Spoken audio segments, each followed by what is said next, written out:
E aí, a partir disso, eu procurei descrever algumas situações de demandas sociais em que vozes muitas vezes são subalternizadas, são excluídas, né? Considerando a democracia como um valor íncito, né? E também contrapondo o liberalismo em si com o que o professor chama no livro dele de legalismo liberal, né? Então, a partir disso, apresentar determinadas dificuldades que existem no acesso ao debate público, na elaboração normativa, no espaço já judicializado de solução de conflitos e como considerar esse debate e essa elaboração, tanto normativa quanto de aplicação da lei, em que há a presença de demandas sociais e daqueles que são sistematicamente silenciados e invisibilizados no debate público. E a partir disso também eu procurei relacionar com, digamos, com um recorte da minha tese, né, que eu tenho estudado, que é a discriminação estrutural. Então, tentando aprofundar, relacionando essas questões sociais problematizadas com a existência de estruturas discriminatórias, né, que vão se mantendo em diversas quadras históricas e refletindo justamente nesse impedimento dessas vozes que são sistematicamente silenciadas de acessar o debate público, né? Então, relacionando isso também com aquilo que o professor fala, que é a categoria da democracia multinormativa, né? Que é uma categoria atenta essas espécies de regulações sociais e considerando essas tendências sistemáticas de subordinação de grupos minoritários e agentes sociais, né? E aí, dentro de um outro recorte, dentro de uma perspectiva descolonial, no sentido de que a herança colonial,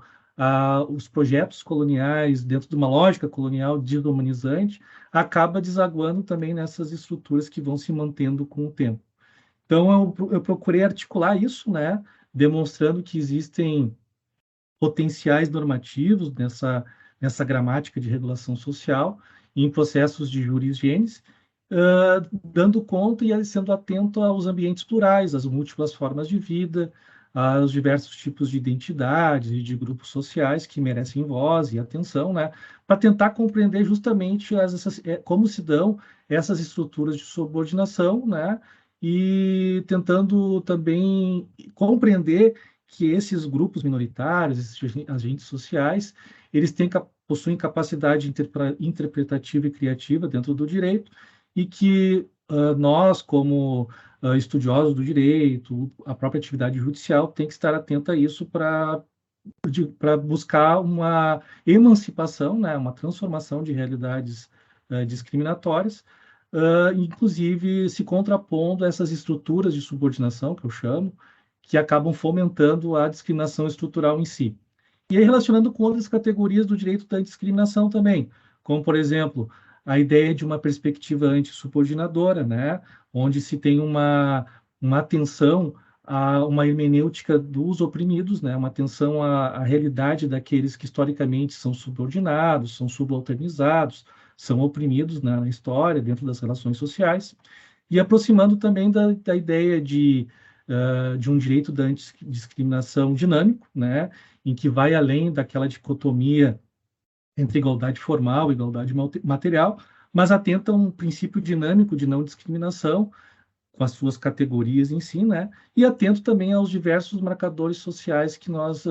presenciamos na sociedade. Isso tudo como uma forma de entender as estruturas, de combater a subordinação histórica sobre as minorias políticas, né? Dotados de potência democrática, e também, digamos, compreendendo que existe esse espaço de lutas, né? Entre os grupos dominantes e os grupos dominados, nessa busca por uma liberdade que deve ser considerada como emancipatória e transformativa, até